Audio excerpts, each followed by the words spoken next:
welcome to another segment of Bella TV. My name is Jennifer, and today I am joined by Zarna Garg, screenwriter and stand-up comedian. We're going to jump right in and get to know a little bit about you, Zarna. You have a really interesting story. I know you're known as the funny brown mom, and I've been watching your Instagram videos all day, cracking up. So let's just get right into it, but let's start at the beginning, because like I said, you have an interesting story of how you got here, quite literally, emigrated from India to avoid arranged marriage, essentially. So tell us about your journey getting here today. Well, first of all, thank you so much. Namaste, Bella Magazine. Namaste for having me. Thank you. I'll tell you my whole journey in 30 seconds. So like a lot of Indian women, I was about to get arranged. I was just under 15 years old.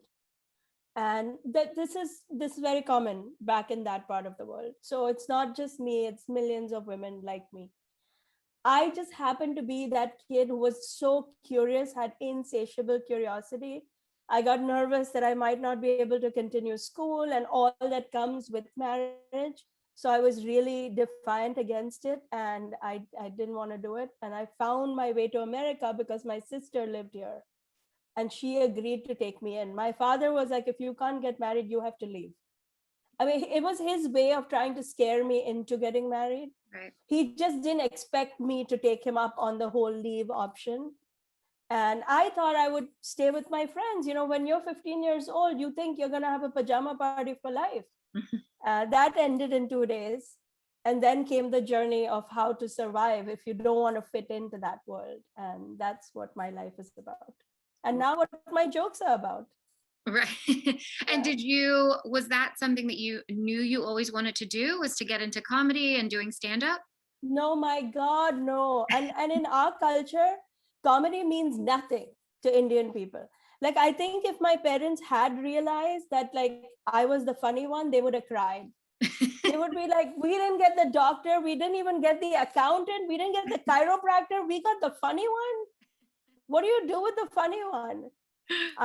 So not at all, but it's who I am, it's who I've been my whole life. And my children, who are more American than Indian because they're all born and raised here, to them this seemed like the natural extension. Right. My daughter was like, Mom, you should just do stand-up comedy. And I thought she was crazy. I thought she made no sense. I was like, who on earth and what are you talking? I didn't even know it was a job. I honestly, it never occurred to me that standing on stage and telling jokes could be a job.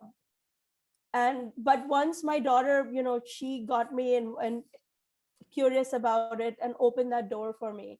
And then one step after another, here we are. Well, here we are, and you're obviously doing a great job. You recently won the Ladies of Laughter 2021 Newcomer Award, and you very recently performed at the New York Comedy Film Festival. So tell us what this journey has been like and just how it's taking off for you. It's surreal. It's completely, first of all, I mean, honest to God, it's an only in America story. Mm-hmm. I'll be very honest with you. I don't think this journey would have even happened in my own home country of India. My first debut screenplay won the top comedy feature at Austin Film Festival in 2019. I don't think a competition like that even exists back home, where you just submit your story in black and white with no names attached, and people judge it. So I was so honored. I couldn't believe I wrote a story straight out of my heart. Like, I took one screenwriting class in Manhattan and the teacher said, write what you know. So I figured, I should write my own life story. I know that the best. And I wrote it straight out of my heart, and to watch it go through every round and to watch it make the cut in that big way, shocking. I mean, an unbelievable win for a mom like me. I never thought anybody would care what I had to say. I was a stay-at-home mom for 16 years. Yeah. I mean, literally living under a rock. I have 3 kids. So between the diapering and all that comes with it, I didn't even know what was happening in the world until I decided to look up and try to participate. So that's been, but the big revelation came on a stand-up comedy stage where I realized that my experiences are actually common experiences for millions of people.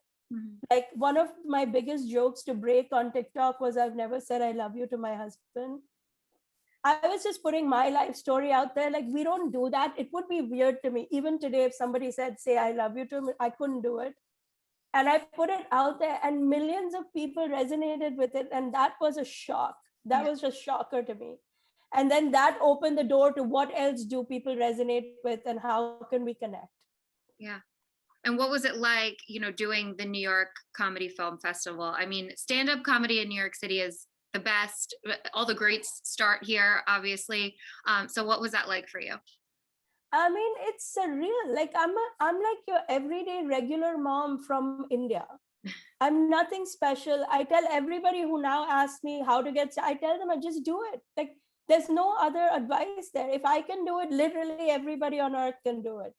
And it's surreal. It's to be on the same brochure and flyers and on the same stages as the comedy giants of our time. Yeah. It's absolutely unbelievable. And I can't even believe that people bought, we had two sold out shows. We had one show sell out, we opened a second show that sold out.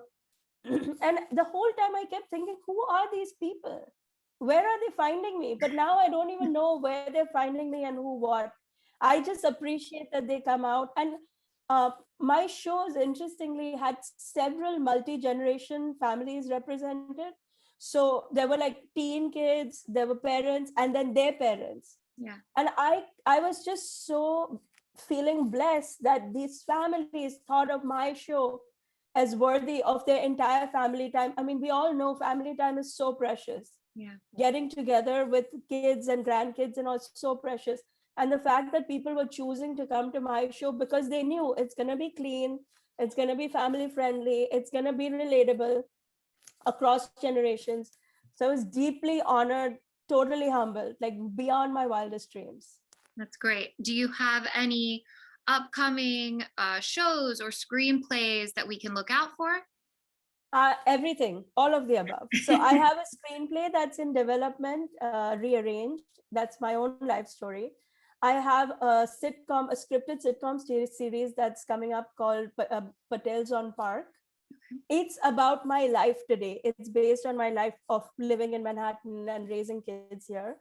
I have a reality show that's possibly also being shopped, and I work 7 days a week in Manhattan. I do shows every day, and my full travel schedule launches in 2022 because we were waiting for the world to fully open up.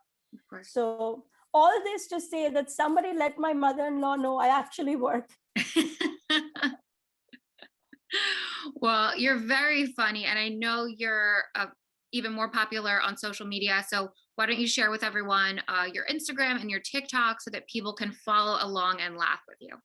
Absolutely. I'm at Zarna Garg, ZarnaGarg, on all major platforms: Instagram, TikTok, Twitter, Facebook, YouTube. You can find me anywhere. It's a pink and white logo in case you get confused. And you can find me anywhere. And, feel free. I invite everybody to participate, like, comment, share. Tell me I'm wrong.